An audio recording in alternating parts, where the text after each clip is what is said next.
ఈరోజు మీడియా మిత్రులందరికీ ఇక్కడ వచ్చిన వడ్డేరు సోదరులందరికీ కూడా నా హృదయపూర్వక ధన్యవాదాలు.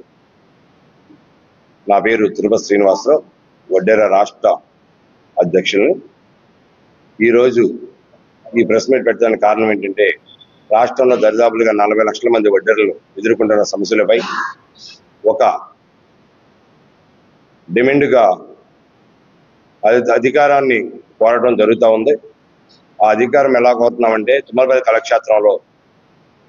వడ్డే ఓబన్న జయంతి సందర్భంగా మహాసభ బత్తుల రాయుడు గారు ఏర్పాటు చేశారు. వారి ఆధ్వర్యంలో తుమ్మలపల్లి కళాక్షేత్రం విజయవాడలో మహాసభ ఏర్పాటు చేయడం జరిగింది. ఆ మహాసభలో మా ఆశయాలు ఏంటంటే, వడ్డేర్లకు ఈ ప్రభుత్వం ఇచ్చిన హామీల మేరకు శ్రీ నారా చంద్రబాబు నాయుడు గారు, పవన్ కళ్యాణ్ గారు, లోకేష్ గారు వడ్డేర్లకు ఏదైతే పాదయాత్రలోనూ ఆ విషయాలను వడ్డేర్లకు ఇచ్చిన హామీలు ఈ ప్రభుత్వం అతి తొందరలో నెరవేర్చాలని ఆ ఆశయాల మీద ఈరోజు ప్రెస్ మీట్ పెడతాం జరిగింది. మా డిమాండ్లు ఏంటంటే, జనాభా రాష్ట్రంలో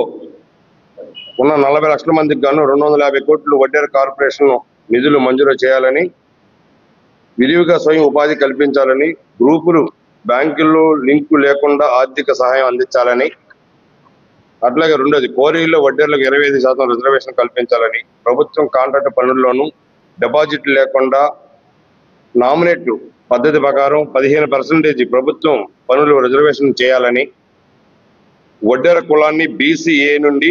ఎస్టీల్లో రాష్ట్ర అసెంబ్లీలో తీర్మానం, కేంద్ర పార్లమెంట్లోనూ తీర్మానించి రాష్ట్రాన్ని ఆమోదించి పొందేటట్లు చేయాలని, 4వ అంశం ప్రముఖ స్వతంత్ర సమరయోధులు వడ్డే ఓబన్న జయంతిని ప్రభుత్వమే నిర్వహిస్తుంది కాబట్టి త్వరలో ఈరోజు జీవో వచ్చింది కాబట్టి ఆ జీవోని రాష్ట్ర ప్రభుత్వమే జయంతి వేడుకల్ని రాష్ట్ర వ్యాప్తంగా చేయడానికి శ్రీ నారా చంద్రబాబు నాయుడు గారు, బీసీ మినిస్టర్ సౌతమ్మ గారు,